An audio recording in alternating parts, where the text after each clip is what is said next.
Assalamualaikum warahmatullahi wabarakatuh. Perkenalkan, nama saya Nurul Hafifah, NPM 92011402111015 dari Prodi Biologi. Kali ini saya akan mempresentasikan tugas dari mata kuliah struktur hewan, yaitu sistem indera dan sistem saraf.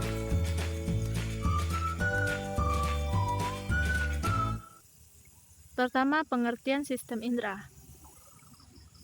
Sistem indera adalah bagian dari sistem saraf yang berfungsi untuk proses informasi indera. Di dalam sistem indera terdapat reseptor indera, jalur saraf, dan bagian dari otak ikut serta dalam tanggapan indera.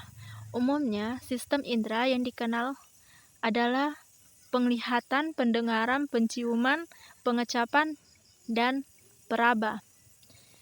Dan tiap-tiap organisme makhluk hidup mempunyai sistem koordinasi yang disebut koordinasi indera untuk melakukan aktivitas sehari-hari, baik itu pada hewan vertebrata ataupun pada hewan invertebrata.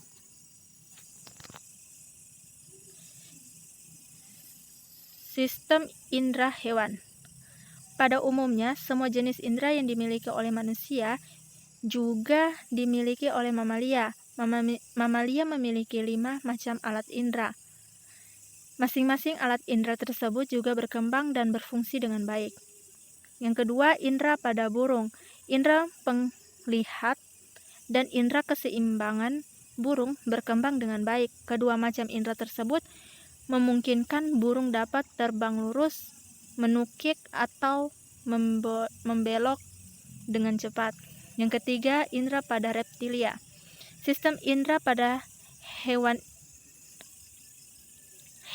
reptilia yang berkembang dengan baik adalah indera pencium. Kadal, komodo, dan ular memiliki indera pencium yang disebut organ Jacobson. Selanjutnya, indera pada amfibi.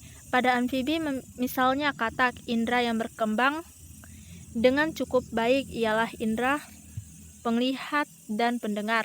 Mata katak berbentuk bulat serta dilindungi oleh kelopak mata atas dan bawah. 5. Indera pada ikan. Sistem indera pada hewan ikan yang berkembang dengan baik adalah indera penglihat, pencium, dan pendengar. Indera penglihat ikan terletak di kedua sisi kepalanya. 6. Indera pada serangga. Jumlah dan jenis serangga sangat banyak, bahkan paling banyak dibandingkan hewan lain di dunia ini. Sebagian besar serangga memiliki indera penglihat, pendengar, dan peraba yang berkembang dengan baik. 7. Indera pada cacing. Indera cacing tanah yang berkembang cukup baik adalah indera penerima rangsang cahaya. Indera tersebut terdapat di seluruh permukaan tubuh dan hanya berfungsi untuk membedakan gelap dan terang, tidak dapat membedakan warna. 8. Indera pada protozoa. Pada umumnya, protozoa memiliki kepekaan terhadap rangsangan yang berupa zat kimia. Hal ini terbukti dan bergeraknya amoeba sp apabila menemukan makanan. Selain itu, amoeba sp juga peka terhadap rangsang, sentuhan, dan cahaya. Selanjutnya, kita akan masuk kepada sistem saraf. Sistem saraf merupakan sistem yang khas bagi hewan karena sistem saraf ini tidak dimiliki oleh tumbuhan. Sistem saraf yang dimiliki oleh hewan berbeda-beda. Semakin tinggi tingkatannya, hewan semakin kompleks sistem sarafnya. Berbeda dengan pada avertebrata, di mana sistem saraf pada avertebrata secara umum belum terdiferensiasi secara nyata seperti halnya pada vertebrata. Maka pada vertebrata ini sistem saraf sudah jauh maju, terdiferensiasi dalam beberapa bagian dengan tugas-tugas yang lebih kompleks.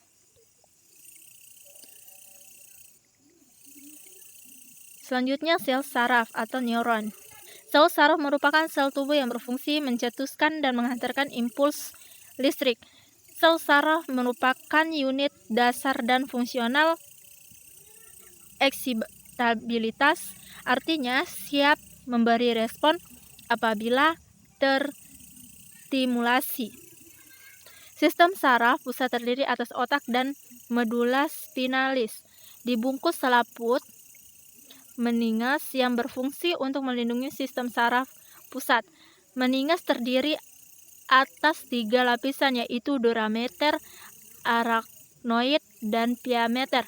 Di antara lapisan-lapisan ini terdapat rongga-rongga, yaitu yang pertama rongga epidural, yaitu epidural spas. Yang kedua rongga subdural atau subdural spas. Yang ketiga rongga subarachnoid atau subarachnoid spas. Selanjutnya sistem saraf pada ikan. Ikan mempunyai otak yang pendek, lobus olfactorius, hemisfer cerebral, dan diencephalon kecil. Sedangkan lobus opticus dan cerebellum besar, korda saraf tertutup dengan lengkung-lengkung neural, sehingga mengakibatkan saraf spinal berpasangan pada tiap segmen tubuh. Pada ikan, otak besar dan otak tengah berhubungan dengan saraf penglihatan. Sistem saraf pada reptilia. Pada reptilia, otak besar berkembang dengan baik sebagai pusat saraf pembau. Otak besar ini meluas sehingga menutupi otak tengah. Otak reptilia terdiri atas 2 lobus olfactorius yang panjang, hemisfer cerebral, 2 lobus opticus, cerebellum, medulla oblongata yang melanjut ke korda saraf. Selanjutnya sistem saraf pada amfibi. Pada amfibi, bagian otak yang berkembang dengan baik adalah otak tengah sebagai pusat penglihatan. Otak besar berhubungan dengan indera pencium dan otak kecil hanya merupakan lengkung mendatar yang menuju ke sumsum lanjutan yang tidak berkembang dengan baik. Otak kecil. Otak kecil terletak pada bagian belakang kranium, menempati fossa cerebri posterior di bawah lapisan durameter. Berat otak kecil sekitar 150 gram atau kira-kira 8% dari berat batang otak seluruhnya. Fungsi otak kecil pada umumnya adalah mengkoordinasikan gerakan-gerakan otot sehingga gerakan dapat terlaksana dengan sempurna. Selanjutnya, otak tengah atau mesencephalon. Otak tengah terletak di depan otak kecil dan jembatan Farrell. Di depan otak tengah terdapat talamus dan kelenjar hipofisis yang mengatur kerja kelenjar-kelenjar endokrin. Saraf otonom. Sistem saraf otonom disusun oleh serabut saraf yang berasal dari otak maupun dari sumsum tulang belakang dan menuju organ yang bersangkutan. Dalam sistem ini terdapat beberapa jalur dan masing-masing jalur membentuk sinapsis yang kompleks dan juga membentuk ganglion. Urat saraf yang terdapat pada pangkal ganglion disebut urat saraf praganglion dan yang berada pada ujung ganglion disebut urat saraf postganglion. Sekian dan terima kasih hasil presentasi dari saya. Kurang lebihnya mohon dimaafkan. Wabillahi taufik wal hidayah. Wassalamualaikum warahmatullahi wabarakatuh.